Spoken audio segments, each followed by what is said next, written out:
The evening air smelled of rain and roasted corn. In the narrow streets of Tondo, Manila, life buzzed as usual.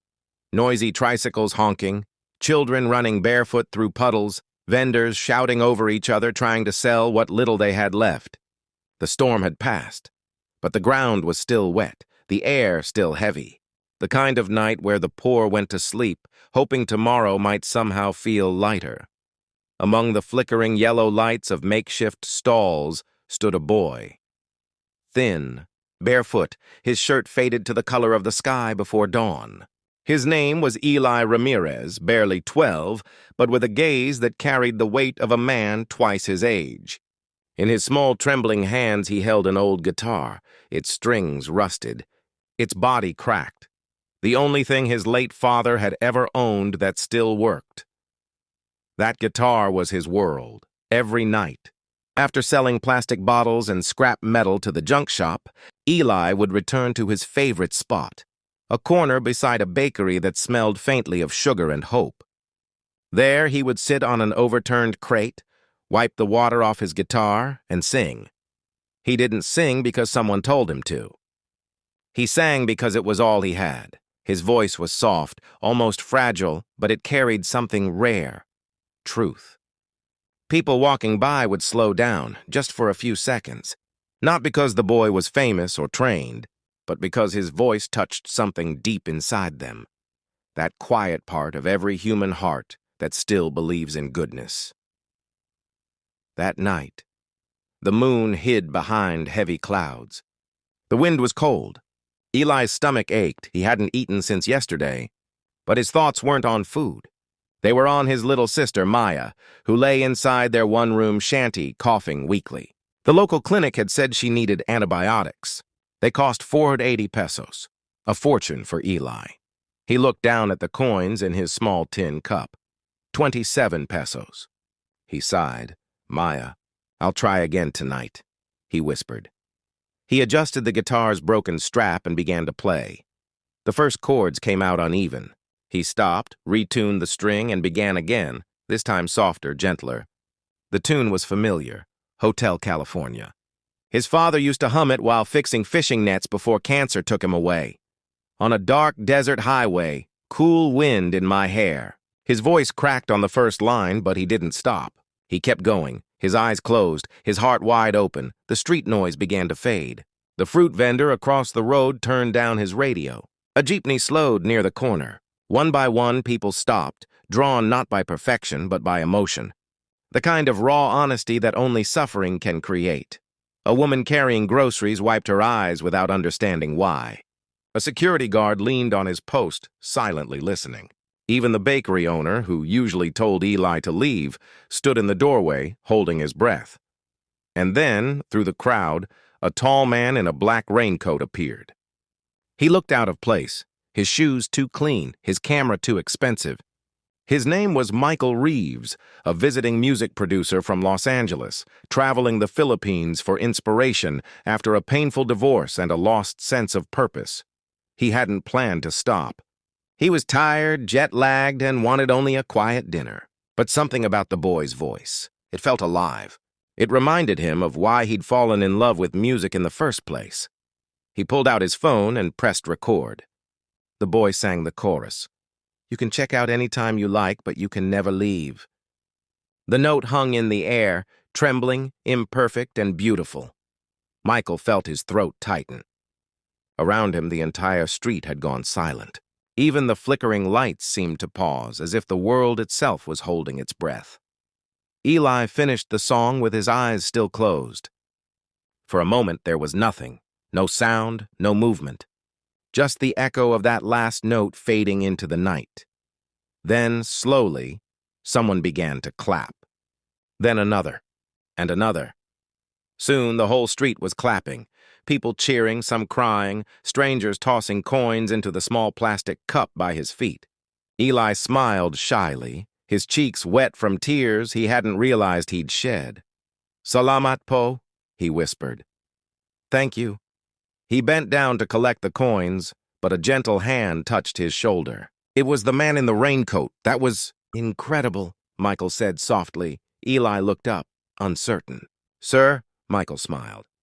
Your voice, it's pure, real. Do you know what that means? Eli shook his head. It means you have something the world needs to hear.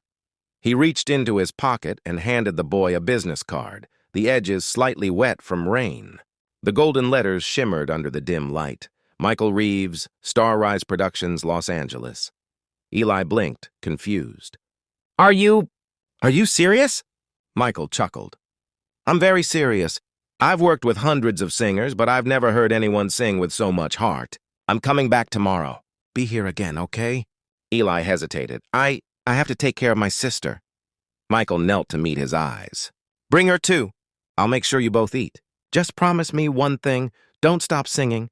For a moment, Eli couldn't speak. No one had ever spoken to him like that before. Not with pity, but with belief. He nodded slowly. I promise. Michael smiled, gave him a gentle pat, and walked away down the wet street. Eli watched until the man disappeared into the mist. Then he looked at the business card again, holding it like treasure. For the first time in years, hope flickered inside him. He packed up his guitar and ran home through puddles, his bare feet splashing water. Inside their tiny room, Maya lay asleep on a torn mattress. Her forehead was hot, her breathing heavy. Eli knelt beside her, brushed her hair gently, and whispered, We're going to be okay, Maya. I met someone who wants to help. He placed the coins he'd earned into a small jar labeled for medicine, kissed his sister's hand, and looked out the window. The rain had stopped. The moon had finally come out, glowing faintly behind the clouds. He picked up the card again, reading the name over and over, Michael Reeves. For a long moment, Eli just sat there, holding that piece of paper against his chest. He didn't know what tomorrow would bring. But for the first time, he believed that something beautiful could actually happen. The boy who once sang for strangers on a broken street corner had been heard, and the world was about to change for him in ways he couldn't even imagine. He lay down beside Maya, closed his eyes, and whispered into the dark. For you, little sister, I'll sing again tomorrow. I'll never stop. And outside, somewhere in the distant hum of the city, it felt as though even the wind was listening. The next morning, the sun rose softly over the city skyline, painting shades of orange and gold on the dusty streets. People rushed to work, vendors shouted their morning greetings, and buses filled with tired faces began their daily journeys. Amid this noise and chaos, Ethan stood in front of the giant glass doors of Stargaze Studios, holding his worn guitar with trembling hands. He had barely slept that night. The thought of singing in front of judges, cameras, and a crowd of strangers made his stomach twist with fear. He had never performed for anyone other than a few customers at the diner, and his little sister, Lila, who always clapped like he was a superstar. But today was different.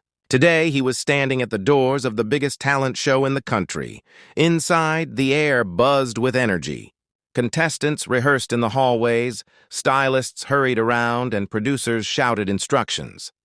Ethan felt completely out of place among the shining clothes, expensive makeup, and confident laughter. His jeans were faded, his shoes had holes, and his guitar case was taped at the edges to keep it from falling apart. As he approached the registration desk, a woman with a bright smile said, "Name, please?" Ethan Miller," he stuttered.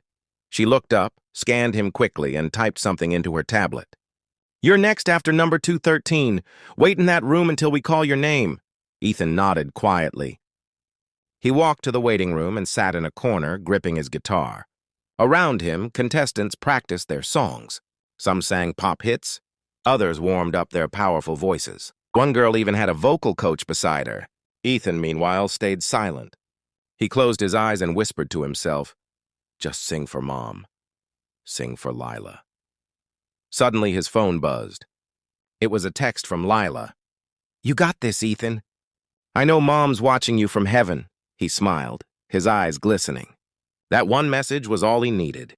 Minutes passed. Then, a producer's voice echoed from the hallway. "Contestant 214, Ethan Miller, you're up." Ethan's heart skipped a beat. He stood up slowly, adjusted his guitar strap, and walked toward the stage. Each step felt heavier than the last. The lights grew brighter and the murmur of the audience faded into an expectant hush. When he finally stepped onto the stage, the blinding lights hit his face. He blinked, trying to focus. 3 judges sat before him, famous faces he'd only ever seen on TV. The middle judge, a stern woman with silver earrings, looked at him and asked, "What's your name, young man?" "Ethan Miller," he replied softly. "And what will you be singing for us today?" Another judge asked. "Hotel California," Ethan said. The audience murmured in surprise. One of the judges raised his eyebrows. "That's a big song. Are you sure you can handle it?" Ethan swallowed hard.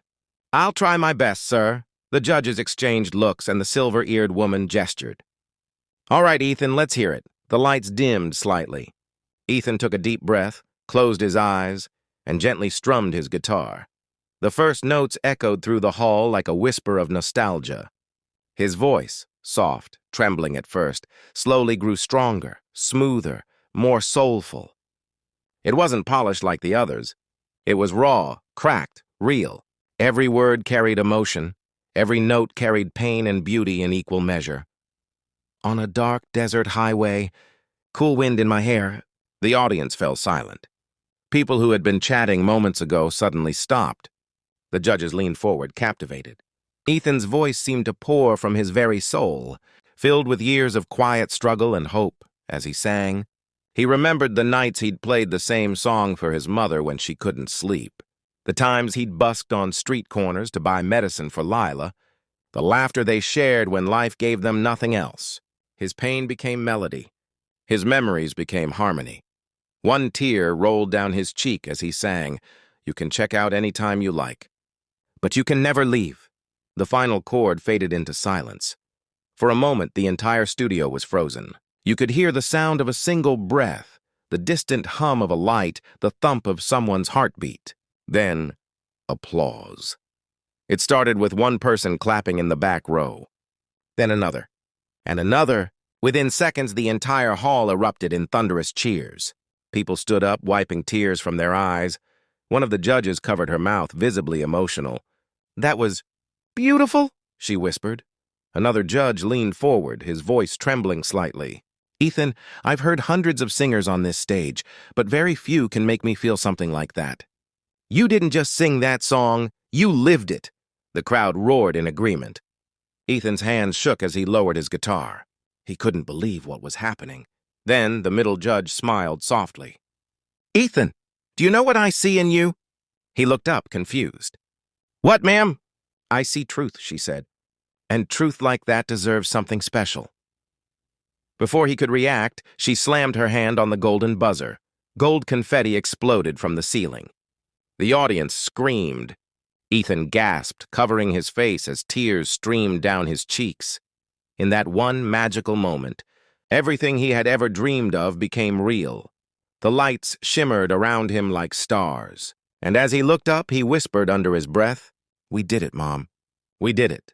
Backstage, producers and crew members clapped as Ethan walked off, his hands trembling, his heart racing. Lila's call came through almost immediately. "Ethan, you did it!" she cried. "They hit the golden buzzer. I saw it on TV." He laughed through tears. "We did it, Lila. This is for you. For us." That night, social media exploded. Clips of Ethan's performance spread across platforms. Millions watched the poor boy's soulful voice, and the moment when the world went silent for him. Comments flooded in. "This boy sang with his heart. The most emotional Hotel California I've ever heard. He reminded me what real music feels like." News anchors talked about him. Celebrities reposted his video, and strangers donated money to support his sister's medical treatment. Ethan's life began to change. But in the quiet of his small room that night, he picked up his guitar again and whispered, "It's not fame I wanted. It was to be heard." He strummed the first few chords again, and for the first time, the sound didn't echo through an empty room. It echoed through hearts all around the world. The next few days felt like a dream Ethan never wanted to wake from. His phone wouldn't stop buzzing. Notifications poured in, millions of views, thousands of messages, interviews, talk shows, fan pages.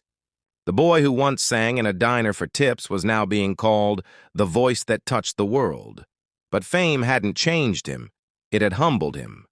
Every time he saw his name trending, he whispered a quiet thank you to his mom and thought of Lila, who was still in the hospital recovering from her surgery. Ethan finally had enough money, thanks to donations and the show's bonus, to pay for her treatment, rent a small apartment, and buy her all the books she loved. But before doing anything else, he went to see her. When he entered the hospital room, Lila was sitting by the window, watching the evening sun fade into pink light. She turned and her face lit up instantly. "Ethan!" she shouted, her voice full of joy. He rushed over, dropped his guitar case, and hugged her tightly. For a moment, time stood still. Her small hands clung to him as if afraid he might disappear. "I saw you on TV," she said, with tears in her eyes. "You were amazing. Mom would be so proud." Ethan smiled, brushing her hair gently. "We did it, Lila. I told you I'd sing for both of us." She laughed softly. "You didn't just sing, Ethan. You made the whole world listen." He chuckled, though his eyes glistened with tears. "I just sang from my heart. That's all I've ever known." They sat together for hours, talking, laughing, remembering their mom. The sun sank lower, and for the first time in years, peace filled their hearts. A week later, Ethan was invited to perform at the finals of the talent show, a massive event watched live across the world. He knew this was his moment, not just to prove himself, but to share a message that had carried him through every dark night. The stage this time was enormous, golden lights, cameras from every angle, and a roaring audience. But Ethan wasn't nervous. He looked up at the crowd and then at the sky, whispering, "This one's for Mom," and for everyone who ever felt invisible. The host introduced him, his voice echoing through the stadium. "Ladies and gentlemen, please welcome Ethan Miller, the boy whose song made the world go silent." The crowd erupted in cheers. Ethan stepped forward, guitar in hand, wearing his old denim jacket, the same one he wore during his first audition. He refused to wear anything fancy. He wanted to remind himself who he really was. The lights dimmed. Silence filled the air. Then a soft spotlight fell on him as he began to sing a song he had written himself, a song about hope, loss, and the power of believing. "I was just a boy, chasing dreams on broken strings. In a world that never heard my song, I learned what silence means. But every tear, every night alone made me who I am today.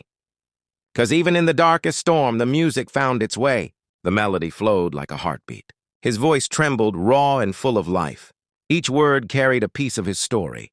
His mother's sacrifices, Lila's courage, the loneliness, the hunger, the hope that refused to die. As the song built up, the camera panned across the audience. People were wiping their tears, holding hands, whispering prayers. The judges sat frozen, their eyes reflecting the golden light of the stage. And then, in the final verse, Ethan's voice rose like a prayer. "So when you see someone falling, don't turn away. 'Cause a little kindness might just change their day. We all have songs inside our hearts to play. Just listen and let them stay." When the last note faded, a deep silence filled the arena, just like the first time. It was that kind of silence that doesn't come from emptiness, but from connection. Then suddenly every single person in the hall stood up. The applause was thunderous, louder than ever before. The crowd shouted his name, some people crying openly. Even the judges were on their feet. The silver-eared judge, the one who had given him the golden buzzer, wiped her tears and said softly into the mic, "Ethan, when you sang that song, you didn't just sing for yourself. You sang for every lost soul who ever needed to believe again." Another judge leaned forward, clapping. "You reminded the world that greatness doesn't come from fame or wealth, it comes from truth." Ethan stood there speechless as the confetti fell once again. But this time, it wasn't about winning. It was about healing. That night, when the results were announced, Ethan was declared the winner. The crowd cheered wildly, the stage lights burst into gold, and his sister ran onto the stage, hugging him as tears streamed down her face. "We made it, Ethan," she shouted. He lifted her up in his arms, laughing and crying all at once. No, you made it, Lila. You're the reason I never gave up. The host handed him the trophy, shining under the lights. But Ethan didn't lift it high. Instead, he looked at the audience and said softly, "This trophy belongs to everyone who's ever been told they're not enough. I was just a poor boy with a dream, but kindness, love, and faith turned that dream into a miracle. Never stop believing in your song." The hall filled with applause once again, but this time it wasn't just noise. It was love. In the months that followed, Ethan's story became an inspiration across the world. Schools played his performance to teach courage. Charities named music programs after him. And Ethan? He didn't move to a mansion or surround himself with fame. He went back to his old neighborhood, the same diner where he once sang for tips. Only this time he wasn't alone. He had Lila beside him, healthy and smiling. Together, they started a small music foundation to help poor kids learn instruments, record songs, and chase their dreams. Kids who had voices waiting to be heard, just like Ethan once did. Every weekend, he would sit outside that same diner, playing his guitar as children gathered around him, singing together. The sound of their laughter echoed through the street, brighter than any stage lights ever could.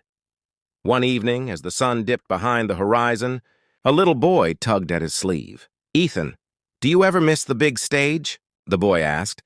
Ethan smiled, strumming a gentle chord. "You know something, kid? This is the big stage. Because music doesn't live in lights or fame. It lives right here." He pointed to his chest. "In your heart." The boy smiled and began to sing along. As the street filled with melody, Ethan looked up at the fading sky and whispered one last time, "Mom." I kept my promise. The world heard our song. And for a moment, it felt like the wind carried a familiar voice back to him. Soft, loving, proud, saying, "Yes, my boy." They did. The stars began to appear one by one, and somewhere deep in the city people paused to listen. Because once again, when the poor boy started singing, everyone went silent.